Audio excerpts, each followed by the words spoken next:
We're really diving into the animal health side on this one. Crew, let's ranch it up.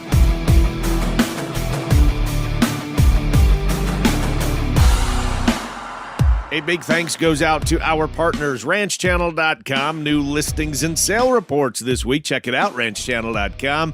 The Dry Creek Ranch, CK Bar Ranch, Jorgensen Land and Cattle, Transova Genetics, Axiota Animal Health, bringing us Multimin and Lactopro, the American Gelbvieh Association, Imogene Ingredients, bringing us Pharmatan, Westway Feed Products, Medora Boot and Western Wear, Allied Genetic Resources and Allied Feeding Partners, LivestockMarket.com, EquineMarket.com, AuctionTime.com, the Tri-State Livestock News, RFD TV, Wrangler, and this fine radio station. Cow Country News, you know, the cow stuff. The United States plans to impose a 20% tariff on Chinese goods could result in a significant escalation in trade tensions between the two economic giants. In response, China is reportedly preparing countermeasures that could directly impact U.S. agriculture and food exports. According to the Global Times, the official newspaper of the Chinese Communist Party, Beijing will definitely carry out strong, powerful countermeasures if the U.S. increases the current 10% tariff. The report indicates that American agricultural products, including beef and pork, are most likely to be targeted with the new tariffs. The trade uncertainty is already shaking U.S. agricultural markets. Hog futures have dropped 6% in recent trading sessions, according to the Daily Livestock Report. China and Hong Kong together account for 19% of U.S. beef exports and 6.5% of pork exports, significant figures that highlight the stakes of these trade tensions. As it stands, China has already imposed a 37% tariff on U.S. pork and a 12% tariff on U.S. beef, making American meat exports less competitive in the Chinese market. A further escalation could worsen the situation for U.S. farmers and ranchers. With agriculture facing potential economic strain, U.S. Secretary of Agriculture Rollins has signaled readiness to implement relief measures. She indicated that a financial aid package similar to the $28 billion bailout deployed during the 2018 trade war under President Trump could be reintroduced. However, reports suggest that only $4 billion remains in the fund earmarked for agricultural assistance in 2025, raising concerns about the adequacy of available support. All eyes are on how China will respond and what further actions the U.S. might take. The agricultural sector, already facing global market challenges, is bracing for potential disruptions. For farmers, ranchers, and agribusinesses, staying informed about trade policy developments is crucial. If China follows through with its threats, the impact could be widespread across U.S. agriculture, affecting prices, exports, and overall farm profitability. Canada and Mexico are also in the crosshairs of trade tariffs, with both countries promising immediate retaliatory responses. Stay tuned for updates as this trade dispute unfolds and its effects on American agriculture become clear. And for additional information, check out the show notes for this episode at ranchitupshow.com. We've got a lot to cover in terms of animal health practices and disease management, so we're going to wrap up the news, crew, and take a quick break. Keep it tuned right here. The Ranch It Up Radio Show will be right back.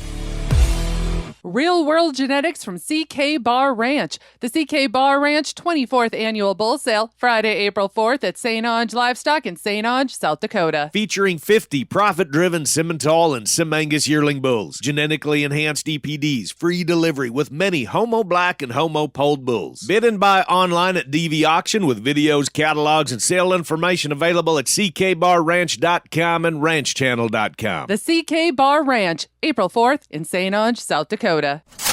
Attention cattle producers. Boost your herd's trace mineral status with Axiota Animal Health's Multi-Min 9D. This injectable solution delivers essential trace minerals known to support cattle health and reproduction. Don't settle for less when it comes to your herd health. Trust Axiota Animal Health to keep your cattle in prime condition. Visit your local supplier or veterinarian to learn more about Multi-Min 90. Multi-Min 90, because healthy cattle mean a healthy bottom line.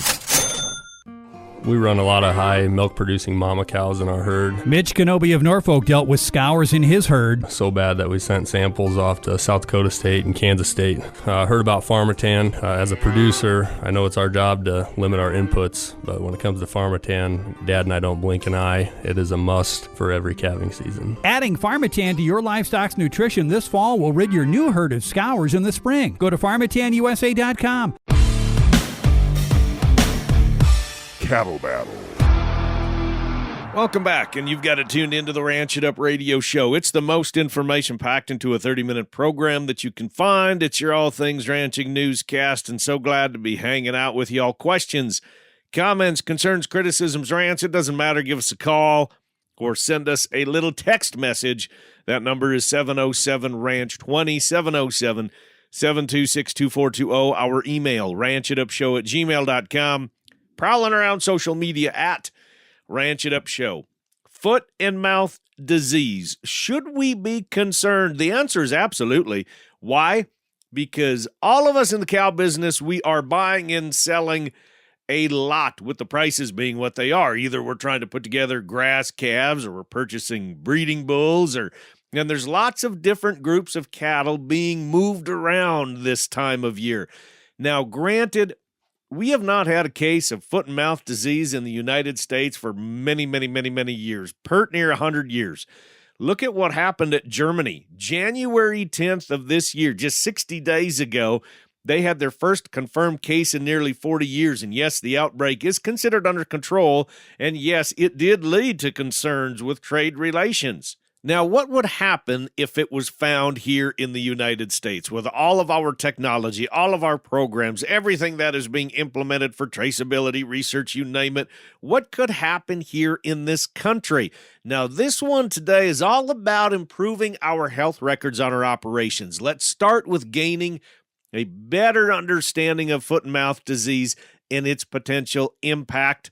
For this, we bring in Dr. Julia Herman, a beef cattle specialist and veterinarian for the National Cattlemen's Beef Association. Hey, Doc, Dr. Herman, it's good to have you back on the program. We'll get into the health records here in just a minute, but let's first start by visiting about foot and mouth disease. So foot and mouth disease is a virus that is very contagious, most contagious viral disease in the world for two-toed animals. So our cattle, sheep, goats, pigs, and some of our wildlife species. We don't have it in the U.S. right now. The last time we had it was 1929. We really don't want it. It is a trade-limiting disease. So any of our trading partners, if we happen to get this disease, they don't want our products. Our livestock are on wheels all the time all across the country. Something like that could easily spread it if we don't catch it in time.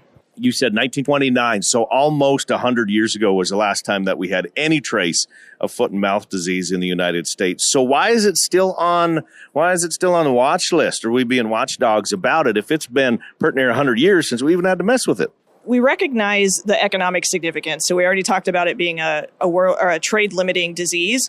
We live in a global economy. So we have people flying in and out of different countries. Foot and mouth disease is found in 2/3 of the countries in the world.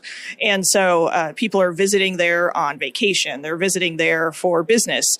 And they may not understand the impacts that could happen if they happen to bring, dirty shoes back from one of these countries. And so I think it's not necessarily that we're all of a sudden worried about it. It's just a constant something in the back of our head that we're like, we just need to be vigilant and make sure that our biosecurity measures are up to speed. Foot and mouth disease spreads just like BBD, honestly. So it can be spread in aerosol, so sort of like a respiratory disease, but at least in that way. It can be spread in the feces. It can be spread animal to animal. So the daily biosecurity things that we are doing to protect our animals, so from respiratory diseases like BBD, all of those will apply to foot and mouth disease if it happens to come in.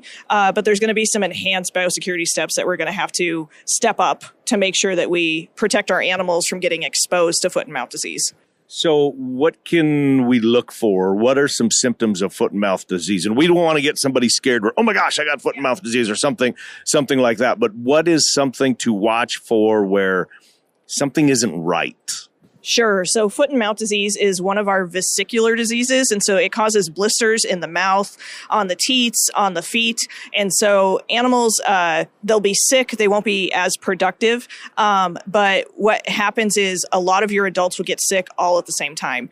The challenge with some of these vesicular diseases, especially in our livestock species like cattle, they mirror a lot of other diseases that we already see. So we talked about BVD. So BVD in its very severe form can actually cause blisters like this.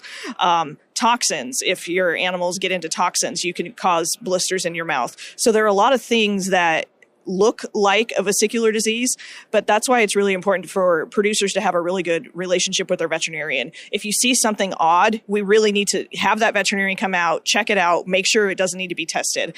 The best way that we're going to be able to offset the impacts of foot and mouth disease is, one, diagnosing it early, but two, containing it as quickly as possible. And that means understanding what enhanced biosecurity steps, so like within the secure beef supply plan, what steps that producers need to take to make sure they're protecting their animals from potentially being infected. And then that also is a contingency plan to make these producers be able to still continue business during an outbreak.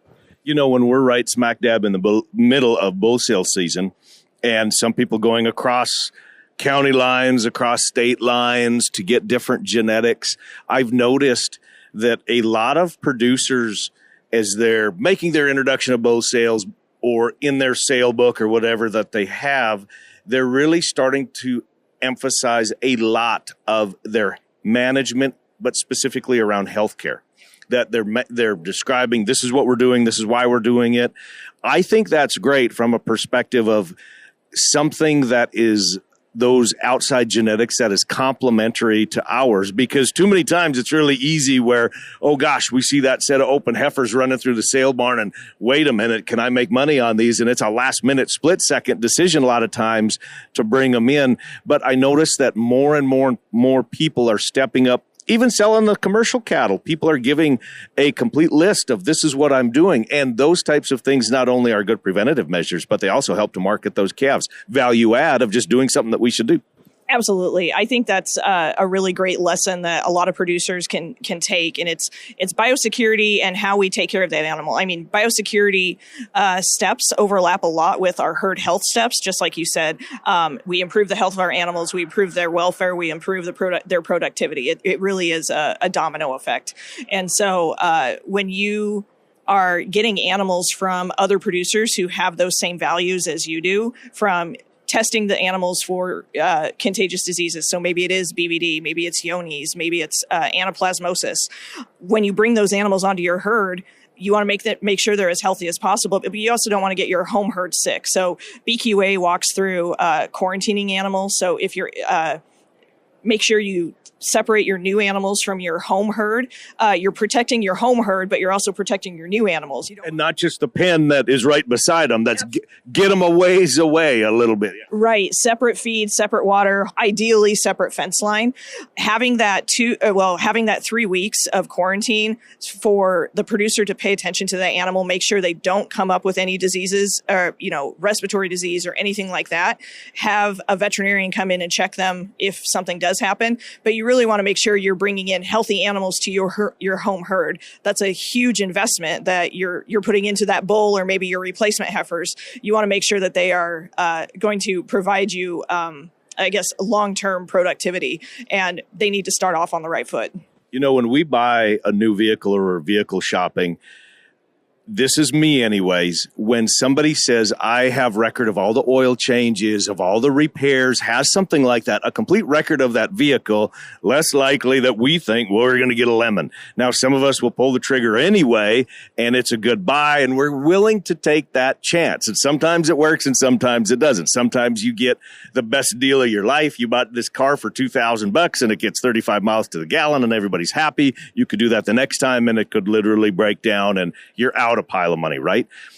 It seems to me that as a lot of us producers, we would be so much better off of taking just a tiny bit of time to really put together the same thing like we would for a vehicle, to make something more attractive for selling our product. I'm talking, selling a pile of feeder steers or selling bred heifers. So in a practical application, what is the best way to do that? And I'm maybe talking chute side or something like that. If we're PGing our heifers or whenever we're running them through it, would you recommend trying to keep a little bit of history on each one? Is it record body condition score? Is it, feet and legs that we come up with our own type of, how would be the best way, in your opinion, and I know you do a lot of education, but bringing this all the way down to us being vigilant, as you said, of actually turning this into an opportunity to, one, be vigilant, but number two, to capitalize on a premium from just doing what we're supposed to do. So what would you recommend doing to be able to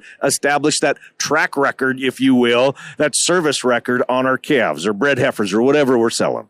Honestly, I think it starts with beef quality assurance and getting certified. A lot of that record keeping, herd health planning, all those basic things that the producers are doing to make sure these animals are as healthy as possible. We're already doing that within the BQA program. And so when producers get certified, they're committing to the animal care standards that are in that program. And I think it gives a lot of ideas on what producers can do. It really depends on the goal of the operation. I mean, if you have a stocker operation, your goals are going to be different than if you're a seed stock operation. Working with your veterinarian and understanding what metrics are going to be good, I think that's super helpful. For me, I'm a data person anyway, so I like to put. I'm a data guy too. I love going through the numbers. Yeah, so having that body condition score is a really easy one for producers to do on their own. Pay attention to records, vaccines, treatments. That plays into our withdrawal times. So all of those basics really can pan out in the end. It really depends on the goal, and it depends on the risk that the producer's willing to take. Everyone has a different risk, but we can adapt our herd health programs. We can adapt our biosecurity programs to that specific operation to make sure we're protecting those animals and helping them be as healthy as possible. And bottom line is develop. I say this and say it, and I preach and preach and preach, but really develop that relationship with your veterinarian. They don't just want to see you at 3:30 in the morning out at your place doing a C-section. That's not what they want to do, even though they'll do it. That's part of their practice. That's not what they want to do. They want to be a consultant. They want to be part of your operation and make decisions together. Yes. Veterinarians are trained to prevent diseases. And so that prevention starts with consulting, understanding what your herd does, understanding how your animals move through the entire cattle industry system. How do we set them up for that next stage of life as good as we can? But yeah, we really want to prevent diseases, and we want you, the producer, to be as productive as possible. And so that comes on a more routine basis than an emergency. Dr. Julia Herman, thanks so much for the time. I know we really danced with several topics, but this is where we bring it full circle, and that is about having that relationship with your veterinarians, because if your outfit is like ours, we're looking to add cattle, fill pastures, trying to get bargains, of course. We're all trying to do that, cattle in, cattle out. So we need to have a defined program and stick to that program. So if some type of disease should ever enter into the herd, we know how to deal with it. And it is inevitable that our cattle are going to get sick at some point. That's just the nature of the beast. Okay, it is time for a breather and a break on this one. The Ranch It Up Radio Show will be right back. Keep it parked, y'all. LivestockMarket.com. We hear from the crew at LivestockMarket.com every week. Bulls, cows, bred heifers, open replacement heifers, cow-calf pairs, feeders and stockers, horses, pigs, goats, sheep, show stock, hay and straw, and even alpacas. All listed on LivestockMarket.com. Nutrition does not need to be difficult or overwhelming or complicated at all. Keep things simple with Westway Feed products. Cow-calf, dairy, feedlots, equine, and custom if you need. You can count on Westway. WestwayFeed.com. Should I sell heifers or keep some as replacements? That is a tough question looking at the prices that these feeder heifers are bringing. Consider upgrading your cow herd, all while providing that extra shot of heterosis. Look no further than Gelbvieh and Balancer Genetics. Discover the cow power with Gelbvieh and Balancer. Gelbvieh and Balancer. Smart, reliable, profitable. Gelbvieh.org. RanchChannel.com, bull sales, western events, product information right at your fingertips on the ultimate cowboy-friendly platform. Want to follow up-to-date markets? RanchChannel.com. No need to dig for information on all these different websites. It's all right there on RanchChannel.com. At Allied Genetic Resources, it's all about commercial customer success. We see that charge, we understand that charge, and we're going to use all the tools we can to get there. To maximize heterosis, purchase your next herd sire from an Allied Genetic Resources partner. Just head to AlliedGeneticResources.com. Welcome back, everyone, to the Ranch It Up radio show. That time in the program, everybody knows it. We check in with Kirk Donsbach, StoneX Financial Incorporated, recapping the markets from last week. Maybe try to get a little bearing on what's coming up. So, Kirk, numbers, what do you got for us today, buddy? Well, thank you, Tigger, and good morning to you and all your listeners out there. As of Friday, March feeder futures closed the week at 274.90. That's up 7.05 on the week, with the CME feeder index up 222. Closing at 281.06. That narrowed the basis versus March futures to a positive $6.16. April live cattle closed the week at 192.65. That's down 92.5 cents on the week. Cash traded 197 to 98 in the south and 198 in the north. That left the 5-area weighted average down $1.87 at 197.74, and the basis between cash and April futures at a positive $5.09. The weekly slaughter was 566,000 head. That's up 3,000 head versus last week and down 25,000 head versus the same week last year. Carcass weights did climb up to 36 pounds over last year. The combination of higher carcass weights and lower slaughter still left the production at 3.4% less than last year. Choice boxes closed up $1.06 at $311.83. To wrap this up, March corn closed the week at $4.53. That's down 37.5 cents on the week. Corn broke down through its trend line this week on tariff and South America rain news. Technically, the chart is very bearish. Hey all, Mark Van Zee with LivestockMarket.com. This week I have a fantastic lineup of production sales to tell you about. On Monday, March 10th at 12 o'clock Mountain, Pine Coulee Angus will host their bull sale in Hardin, Montana, featuring premium Pine Coulee genetics. 178 bulls will sell. Featured lots include Pine Coulee Heritage L802, Pine Coulee Renovation L601, as well as Sons of Pine Coulee Hannibal, Pine Coulee Countdown 111G, and more. Thursday, March 13th, Mock Angus will host their 37th annual bull and female sale at 1 o'clock Central in Tripp, South Dakota, selling 77 registered yearling Angus bulls, 5 registered yearling Angus heifers, and 40 purebred yearling Angus heifers. Friday, March 14th, Felton Angus Ranch of Springdale, Montana will host their 52nd annual production sale, selling 200 head of Angus, including 40 2-year-old bulls, 60 16-month-old bulls, 80 black replacement heifer calves, and 15 F1 Baldy replacement heifers. Saturday, March 15th, Schwang Cattle of David City, Nebraska will host their 28th annual Best of All World sale, selling 35 bulls, 15 open heifers, Gelbvieh, Angus Balancer Simmental, and Red Angus crosses. Also on Saturday, March 15th, Near Angus will host their annual production sale in Olive, Montana at 1 o'clock Mountain, featuring 126 top bulls produced with focus on superior maternal genetics. Lastly, on Saturday, March 15th, Volk Livestock will host their Genetic Options Live event at 7 o'clock p.m. in Butler, Missouri, offering approximately 90 live lots, bulls, breds, and open heifers, 25 aged bulls, 34 yearling bulls, 15 bred females, 16 fall and spring elite open heifers, Angus cross genetics, including Simmental and Sim Angus. You can view and bid all these sales and more at LivestockMarket.com. Do you have a production sale coming up? Learn more about Livestock Market's easy and affordable online bidding services by visiting LivestockMarket.com or give us a call at 844-775-4762 today. It's no secret that crossbreeding can be beneficial. But how do you know which strategy is best for your ranch? Hey, I'm Shay Warner and I host the Casual Cattle Conversations podcast. I visited with Dr. Bob Weber about how ranchers of all sizes can use crossbreeding to their advantage. Here's a small portion of our conversation. I think if we step back and take that kind of 30,000 foot view, one of the core values of crossbreeding systems to the beef industry is improvement in efficiency. And that primarily comes through improvements in the maternal components of the cow system, the cow herd system, and making those females more reproductively efficient and productive. And that improvement in fertility and calving rate and productivity has downstream consequence and value in our system. Right? We make better utilization of the resources under our stewardship. So that includes not only the land resource, but fertilizer and fossil fuels and all those other things that are inputs into our system. If we have more calf output relative to inputs, we by definition become more efficient. And in our commodity-based business, improvements at the enterprise level or the ranch level typically are connected with improvements in profitability, right? Listen to the full story by searching for Casual Cattle Conversations on your favorite podcast player.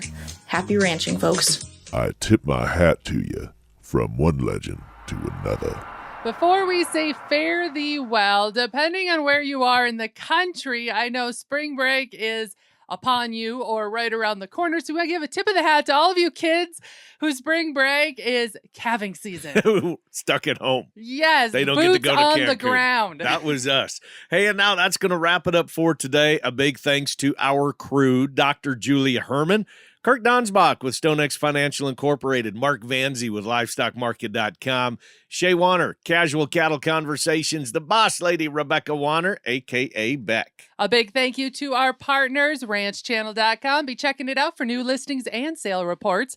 Dry Creek Ranch, Jorgensen Land and Cattle, CK Bar Ranch, Transova Genetics, Axiota Animal Health, bringing us Multimin and Lactopro, the American Galvy Association, Imogene Ingredients, Pharmatan, Westway Feed Products, Medora Boot and Western Wear, Allied Genetic Resources, Allied Feeding Partners, LivestockMarket.com, EquineMarket.com, AuctionTime.com, the Tri-State Livestock News, RFD TV, Wrangler, and this fine radio station. And crew, so glad y'all came with us one more time as we ranch it up. Be sure to like and follow us on Facebook at Ranch It Up Show. Our email, ranchitupshow@gmail.com. Call and text 24/7. That phone number is 707-726-2420. It's 707-RANCH-20. Spread the good word and join us again next week where it's always Tigger and Beck approved. Stay ranchy and ranch it up.